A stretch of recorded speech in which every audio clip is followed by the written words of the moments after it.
2025 বৰ্ষৰ গুণোৎসৱৰ ফলাফল ঘোষণা কৰা হ'ল। মুখ্যমন্ত্ৰী ডক্টৰ হিমন্ত বিশ্ব শৰ্মাৰ উপস্থিতিত ফলাফল ঘোষণা হোৱাৰ লগতে চৰকাৰৰ আৰোহণ আঁচনিৰ অধীনত শিক্ষাৰ্থীক দিয়া হ'ল লেপটপ। এইবাৰৰ গুণোৎসৱত প্ৰথম স্থান দখল কৰিলে শিৱসাগৰ জিলাই। শিৱসাগৰ জিলাই প্ৰথম, গোলাঘাট জিলা দ্বিতীয় আৰু ডিব্ৰুগড় জিলাই এই বছৰৰ মূল্যাংকনত তিনিওটা স্থান প্ৰথম, দ্বিতীয় আৰু তৃতীয় স্থান লাভ কৰিবলৈ সক্ষম হৈছে। মই গোলাঘাট জিলা, কামৰূপ মহানগৰ জিলা আৰু যোৰহাট জিলাক অভিনন্দন জনাম স্বচ্ছতাৰ ক্ষেত্ৰত প্ৰথম তিনিটা স্থান অধিকাৰ কৰাৰ বাবে। গুণোৎসৱ ব্যৱস্থাই উন্নত কৰিছে ৰাজ্যৰ চৰকাৰী শিক্ষা ব্যৱস্থাক।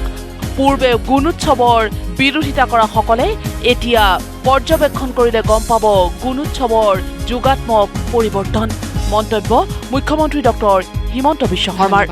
এটা সময়ত এই গুণোৎসৱৰ ধাৰণাটোক বিৰোধিতা কৰা হৈছিল, কিন্তু লাহে লাহে সেই বিৰোধিতাক আওকাণ কৰি ৰাজ্যৰ শিক্ষা বিভাগ আগুৱাই গৈছিলে আৰু আজি গুণোৎসৱ অসমৰ শিক্ষা জগতখনৰ এটা গুণৰ উৎসৱ আৰু সকলোৰে আদৰৰ আৰু মৰমৰ উৎসৱলৈ ৰূপান্তৰ হৈছে।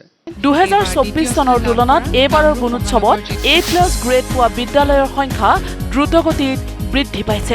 অৰ্থাৎ গুণোৎসৱে মান বৃদ্ধি কৰিছে চৰকাৰী শিক্ষা ব্যৱস্থাৰ। 2025ত A গ্ৰেড পোৱা স্কুলৰ সংখ্যা বৃদ্ধি হৈছে 13,300খন। অৰ্থাৎ 5 বছৰৰ ভিতৰত A গ্ৰেড পোৱা স্কুলৰ সংখ্যা 100% বৃদ্ধি পাবলৈ সক্ষম হৈছে। ই এটা ডাঙৰ এচিভমেণ্ট যে 100% স্কুল A+ গ্ৰেড 2017ৰ পিছত A+ পোৱা স্কুলৰ সংখ্যা 100% ইনক্ৰিজ হৈছে। শেহতীয়াকৈ একাংশ চৰকাৰী বিদ্যালয়ত নামভৰ্তিৰ বাবে অভিভাৱকে ভিৰ কৰাটো অসমৰ শিক্ষা ব্যৱস্থাৰ বাবে যথেষ্ট শুভ লক্ষণ বুলি মন্তব্য কৰে মুখ্যমন্ত্ৰীগৰাকীয়ে। শিৱসাগৰৰ পৰা নলবাৰীলৈ আমাৰ ৰাজহুৱা খণ্ডৰ শিক্ষানুষ্ঠানত নামভৰ্তি কৰিবলৈ মাজনিশালৈকে অভিভাৱকসকলৰ লাইনৰ যি শাৰী, সেই শাৰীয়ে আমাক এক উজ্জ্বল ভৱিষ্যতৰ সন্ধান দিছে। অসমৰ চৰকাৰী বিদ্যালয় আৰু তামিলনাডুৰ চৰকাৰী বিদ্যালয়ৰ তুলনামূলক উদাহৰণ দাঙি ধৰিলে মুখ্যমন্ত্ৰীগৰাকীয়ে। 8 কোটি জনসংখ্যাৰ বিপৰীতে তামিলনাডুত 35,000 চৰকাৰী বিদ্যালয় আছে, 8 কোটিৰ বিপৰীতে 35,000 আৰু অসমত 3.5 কোটি জনসংখ্যাৰ বিপৰীতে অসমত ৰাজহুৱা শিক্ষানুষ্ঠান আছে 45,000। অৰ্থাৎ আমি যদি তামিলনাডুৰ লগত তুলনা কৰোঁ, অসমত প্ৰায় 20,000তকৈও বেছি ৰাজহুৱা খণ্ডৰ শিক্ষানুষ্ঠান আছে।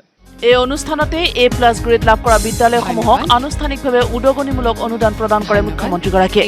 মুঠ 11,594খন বিদ্যালয়লৈ আগবঢ়োৱা হ'ল এই উদগনিমূলক অনুদান। ইয়াৰ লগতে আৰোহণ আঁচনিৰ অধীনত ৰাজ্যৰ মুঠ 4,320 গৰাকী শিক্ষাৰ্থীক টেবলেট বিতৰণ কৰে মুখ্যমন্ত্ৰীগৰাকীয়ে। শ্ৰীমন্ত শংকৰদেৱ কলাক্ষেত্ৰত অনুষ্ঠিত হয় এই বিশেষ অনুষ্ঠান। কেমেৰা পাৰ্চন জিতু বৰুৱাৰ সৈতে তপন ভূঞা, নিউজ লাইভ, গুৱাহাটী।